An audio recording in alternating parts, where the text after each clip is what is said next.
नमस्कार, मैं डॉक्टर रेणु कुमारी आज के इस वीडियो में आप सबका स्वागत करती हूँ। आज हम रुचिरा भाग 2 कक्षा 7 का षष्ठः पाठः सदाचारः का अध्ययन करने जा रहे हैं।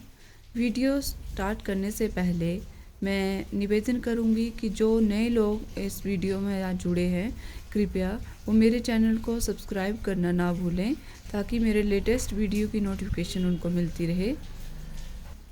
आइए प्रस्तुत पाठ का अध्ययन करते हैं। सदाचारः, सदाचार का अर्थ है अच्छा आचरण। तो अच्छा आचरण कैसे होता है उसके विषय में इस पाठ में बताया जा रहा है श्लोकों के माध्यम से।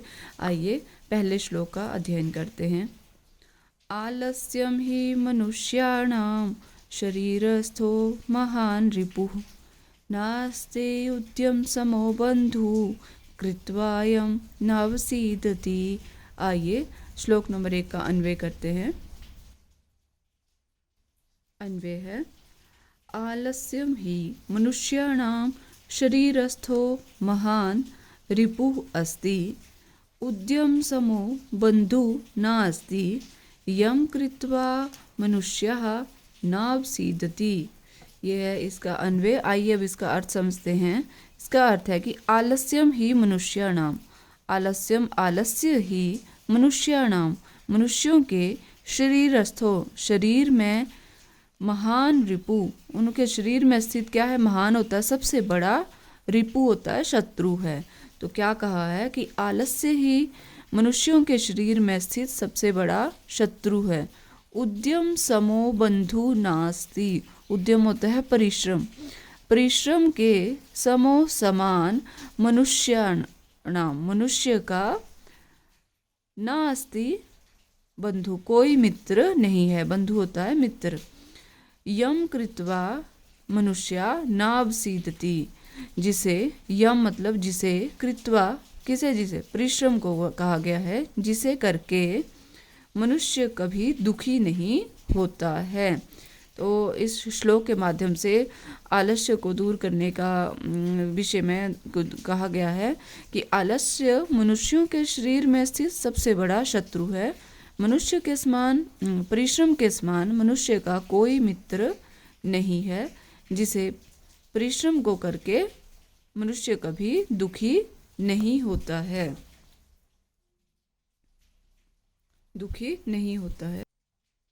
श्लोक नंबर 2 स्वकार्यम अद्य कुर्वीत पूर्वाह्ने च अपराह्निकं न हि प्रतीक्षते मृत्यु कृतमस्य न वा कृतम्।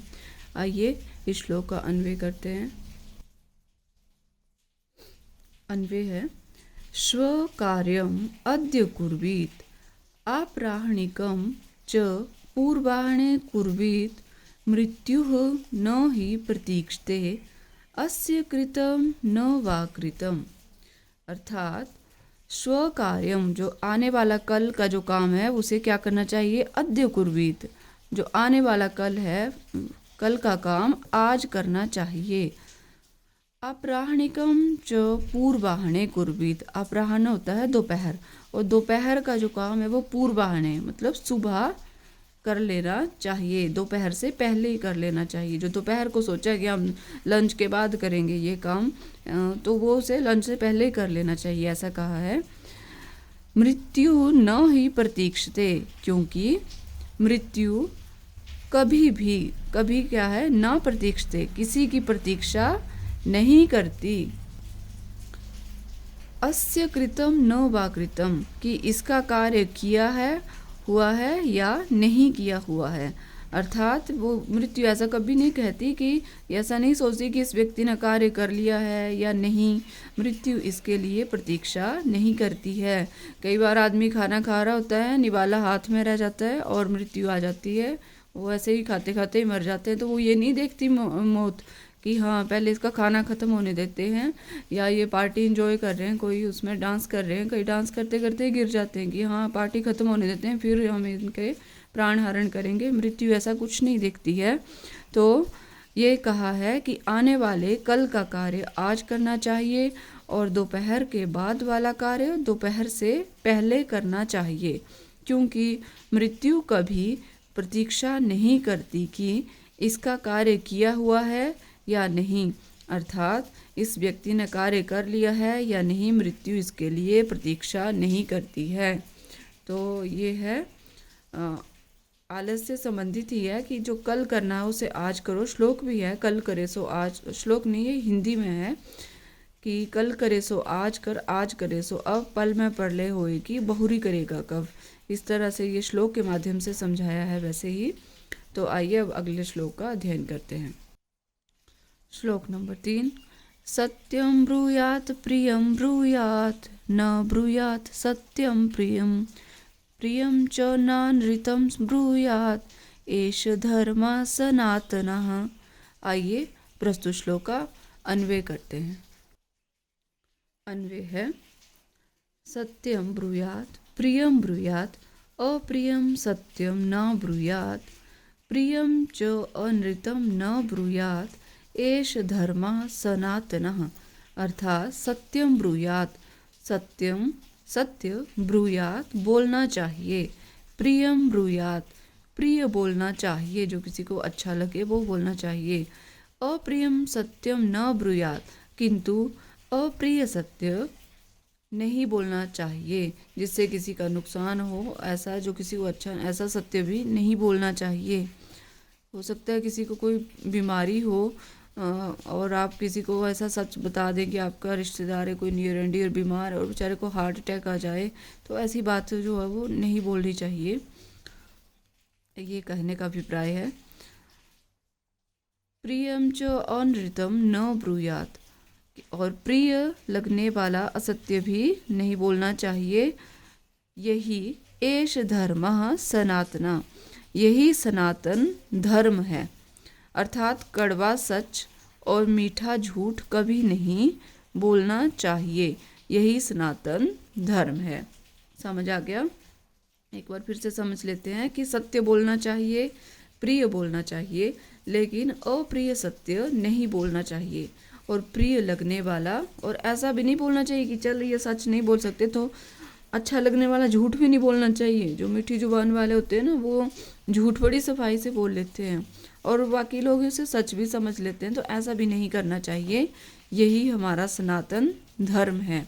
अर्थात कड़वा सच और मीठा झूठ कभी नहीं बोलना चाहिए, यही सनातन धर्म है। श्लोक नंबर 4।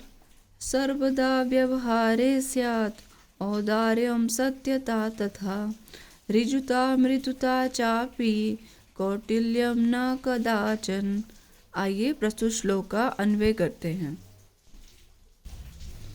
व्यवहारे सर्वदा औदार्यं सत्यता तथा ऋजुता मृदुता च अपि स्यात्, व्यवहारे कौटिल्यम कदाचन न स्यात्।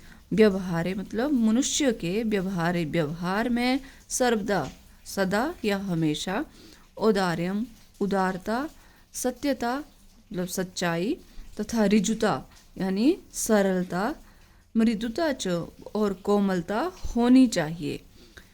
व्यवहारे कौटिल्यम कदाचन न स्यात्, व्यवहार में कभी भी कुटिलता, कौटिल्यम होता है कुटिलता, न स्यात् नहीं होनी चाहिए। अर्थात मनुष्य के व्यवहार में हमेशा उदारता, सच्चाई तथा उसी प्रकार सरलता व कोमलता होनी चाहिए, लेकिन कभी भी हमारे व्यवहार में कुटिलता या चालाकी नहीं होनी चाहिए। श्लोक नंबर 5। श्रेष्ठं जनं गुरुं चापि मातरं पितरं तथा, मनसा कर्मणा वाचा सेवेत सततं सदा। आइए श्लोक का अन्वय देखते हैं। अन्वय है सदा गुरुं मातरं पितरं तथा श्रेष्ठं जनम अपि मनसा वाचा कर्मणा च सततं सेवेत। अर्थात सदा गुरुं, सदा तो हमेशा, गुरुं अपने गुरु, मातरम पितरम माता पिता तथा श्रेष्ठ जन्म अपि सज्जन व्यक्ति की मनसा मन, वाचा वचन और कर्मणा कर्म से निरंतर, सततम होता है निरंतर, सेवेत सेवा करनी चाहिए। अर्थात हमें मन वचन और कर्म से अपने गुरु माता पिता और सज्जन व्यक्ति की सेवा करनी चाहिए। इसमें माता पिता गुरु और श्रेष्ठ जनों की मन वचन और कर्म से सेवा करनी चाहिए। हमें कभी भी अपने माता पिता या गुरु के प्रति अपशब्दों का प्रयोग नहीं करना चाहिए। और यही श्लोक के माध्यम से शिक्षा दी गई है कि सदा अपने गुरु माता पिता तथा सज्जन व्यक्ति की मन वचन और कर्म से सेवा करनी चाहिए और उनका कभी भी अपमान नहीं करना चाहिए। ये अर्थ है इसका। आइए अगले श्लोक का अध्ययन करते हैं। मित्रेण कलहं कृत्वा न कदापि सुखी जनः इति ज्ञात्वा प्रयासेन तदेव परिवर्जयेत्। आइए इस श्लोक का अन्वय देखते हैं। अन्वय है, मित्रेण सह कलहं कृत्वा जनः कदापि सुखी न भवति इति ज्ञात्वा प्रयासेन तदेव परिवर्जयेत्। अर्थात मित्रेण सह, मित्रेण होता है मित्र के साथ, कलहं कृत्वा झगड़ा करके, जनः कदापि कोई भी व्यक्ति, जनः व्यक्ति, कदापि कभी, सुखी न भवति नहीं होता। मित्र के साथ झगड़ा करने वाला व्यक्ति कभी भी सुखी नहीं होता। इति ज्ञात्वा, अतः यह बात जानकर, ज्ञात्वा जानकर, प्रयासेन सोच कर या प्रयास से, तदेव परिवर्जयेत् प्रयत्न पूर्वक बचना चाहिए। किससे? झगड़ा करने से बचना चाहिए। अर्थात मित्र के साथ कलह या झगड़ा करने से बचना चाहिए, क्योंकि झगड़ा करने से दिल भी दुखता है, अपने जुबान में भी अपशब्द आते हैं। तो हमें ऐसा नहीं करना चाहिए कि हमें झगड़ा करने से कोई भी सुख नहीं होता। हमें कड़वी बातें जब हम सामने वाले को बोलेंगे तो उससे भी कड़वा ही सुनेंगे, उससे मन दुखी होता है। तो वैसा नहीं करना चाहिए। ये अभिप्राय है कि मित्र से झगड़ा करके कोई भी व्यक्ति सुखी नहीं होता है। अतः यह बात जानकर प्रयत्नपूर्वक झगड़े से बचना चाहिए और ऐसा नहीं करना चाहिए। ये श्लोक का अभिप्राय है। ये हैं इस पाठ से संबंधित शब्दार्थ। विद्यार्थियों को इनका अध्ययन अवश्य करना चाहिए, इससे आपको पाठ के समझने में आसानी हो जाएगी। आइए अब प्रस्तुत पाठ का अभ्यास करते हैं। प्रश्न नंबर 1, सर्वान् श्लोकान् सस्वरम गायत। सभी श्लोकों को सस्वर गायन करें। जो मैंने गाया है, कोशिश की है गाने की, वैसे ही गाना है। और प्रश्न नंबर 2 है, उपयुक्त कथनानां समक्षम आम, अनुपयुक्त कथनानां समक्षम न इति लिखत। उपयुक्त कथन के सामने यहाँ कुछ कथन गए हैं और बॉक्स दिया है, उसमें अगर कथन सत्य है तो उसके सामने आम लिखना है, मतलब ठीक है। और अनुपयुक्त कथन के सामने, जो गलत होगा उसके सामने न लिखना है। आम मतलब हाँ, न मतलब नहीं। जो गलत होगा नहीं और जो ठीक होगा उसके सामने आम। तो पहला है, प्रातः काले ईश्वरम स्मरेत। प्रातः काल ईश्वर को स्मरण करना चाहिए। हाँ मतलब आम। अनृतम ब्रूयात, झूठ बोलना चाहिए। न मनसा श्रेष्ठ जनम सेवेत, मन से श्रेष्ठ जन की सेवा करनी चाहिए। आम। मित्रेण कलहम कृत्वा जनः सुखी भवति। न स्व कार्यम अद्य कुर्वीत। आम। प्रश्न नंबर 3, एक पदेन उत्तरत। एक पद में उत्तर लिखें। कह न प्रतीक्षते, कौन प्रतीक्षा नहीं करता है? मृत्यु। सत्यता कदा व्यवहारे स्यात्, सर्वदा, सदा सच बोलना चाहिए। किम ब्रूयात, क्या बोलना चाहिए? सत्यम। केन सह कलहम कृत्वा नरः सुखी न भवेत, किसके साथ कलह करके व्यक्ति सुखी नहीं होता है? मित्रेण सह कलहम कृत्वा नरः सुखी न भवेत। कह महारिपुः अस्माकं शरीरे तिष्ठति, हमारे शरीर में कौन सबसे बड़ा शत्रु है? आलस्यम। प्रश्न नंबर 4, रेखांकित पदानि आधृत्य प्रश्न निर्माणम कुरुत। रेखा में अंकित किए गए पदों के आधार पर प्रश्न का निर्माण करें। यहाँ कुछ पद दिए हैं, उनके नीचे वाक्य में कुछ एक पद के नीचे रेखांकित किए, उसके स्थान पर प्रश्नवाचक शब्द लिखना है। क, मृत्यु न प्रतीक्षते, मृत्यु प्रतीक्षा नहीं करती है। प्रश्न बनेगा कौन प्रतीक्षा नहीं करता है, तो कौन के लिए आएगा, कह न प्रतीक्षते। पूरा वाक्य लिखना, कह न प्रतीक्षते और प्रश्नवाचक चिन्ह लगाना है। ख, कलहम कृत्वा नरः दुखी भवति, कलह करके व्यक्ति दुखी होता है। तो क्या करके व्यक्ति दुखी होता है, कलहम के लिए आएगा किम कृत्वा नरः दुखी भवति। पितरम कर्मणा सेवेत, पितरों की, माता पिता की कर्म से सेवा करनी चाहिए। तो किसकी करनी चाहिए, कम कर्मणा सेवेत। व्यवहारे मृदुता श्रेयसी, व्यवहार में मधुरता श्रेयसी श्रेष्ठ है। तो क्या श्रेष्ठ है व्यवहार में, का, व्यवहारे का श्रेयसी और प्रश्नवाचक चिन्ह ऐसे लिखना है। मृदुता के स्थान पर का लिख देना है।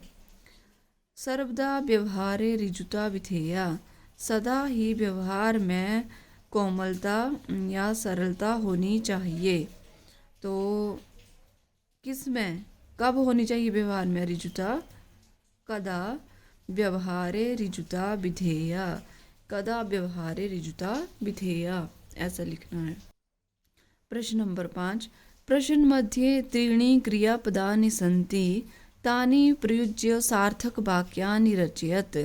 प्रश्न के बीच में, ये प्रश्न है, इसके बीच में बोलते 3 क्रियापद दिए गए हैं। 3 क्रियापद हैं, ब्रूयात, सेवेत, स्यात्। ब्रूयात बोलना चाहिए, सेवेत सेवा, स्यात् होना चाहिए। तो तानि प्रयुज्य, उनको प्रयुक्त करके सार्थक वाक्यानि रचयत, यहाँ कुछ आधे आधे वाक्य दिए हैं। इनमें से जब इन तीनों में से किसी एक का जो उचित होगा उसका प्रयोग करेंगे तो वो वाक्य पूर्ण हो जाएगा। तो हमें ऐसे वाक्य का निर्माण करना है। क, यहाँ से करेंगे सत्यम प्रियम च ब्रूयात, सत्यम प्रियम च ब्रूयात। ख, मैंने क्रम में आगे पीछे कर दिया है। दूसरे पे मैंने ग के स्थान पर लिखा है वाचा गुरुम सेवेत, वाणी से गुरु की सेवा करनी चाहिए। तीसरा है सत्यम अप्रियम च न ब्रूयात, व्यवहारे कदाचन कौटिल्यम न स्यात्, श्रेष्ठ जनम कर्मणा सेवेत, व्यवहारे सदा औदार्यम स्यात्, अनृतम प्रियम च न ब्रूयात्, मनसा पितरम मातरम च सेवेत। इस क्रम से बनाए हैं मैंने वाक्य 1 2 3 4 5 6 7 8। ठीक है, आइए अब प्रश्न नंबर 6 देखते हैं। मंजूषातः अव्यय पदानि चित्वा रिक्त स्थानानि पूरयत, मंजूषा में दिए गए अव्यय पदों को चुनकर रिक्त स्थान की पूर्ति करें। मंजूषा में शब्द हैं तथा, न, कदाचन, सदा, च, अपि। को है भक्तः सदा ईश्वरम स्मरति, भक्त सदा ईश्वर का स्मरण करते हैं। ख, असत्यम न वक्तव्यम, असत्य नहीं बोलना चाहिए। प्रियम तथा सत्यम वदेत, प्रिय तथा सच बोलना चाहिए। लता मेधा च विद्यालयम गच्छतः, लता और मेधा विद्यालय जाती हैं, जा रही हैं। अपि कुशली भवान, आप कुशल हैं।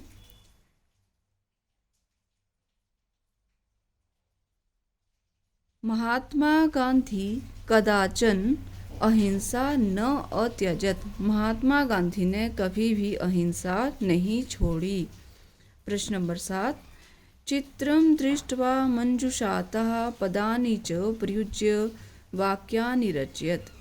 चित्र को देखकर मंजुषा में दिए गए पदों के आधार का प्रयोग करते हुए वाक्यों की रचना करें। ये मंजुषा है, इसमें कुछ पद दिए हैं, इनका प्रयोग करते हुए वाक्य की रचना करनी है।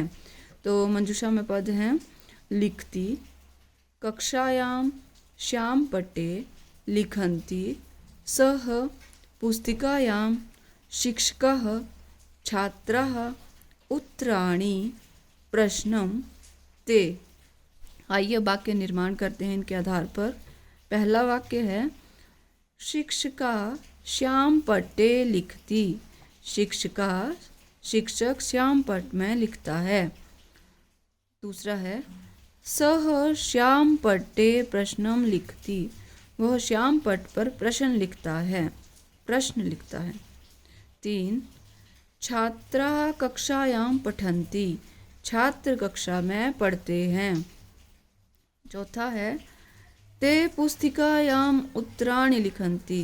वे पुस्तिका में उत्तर लिखते हैं। तो ये था हमारा छठा पाठ सदाचारा।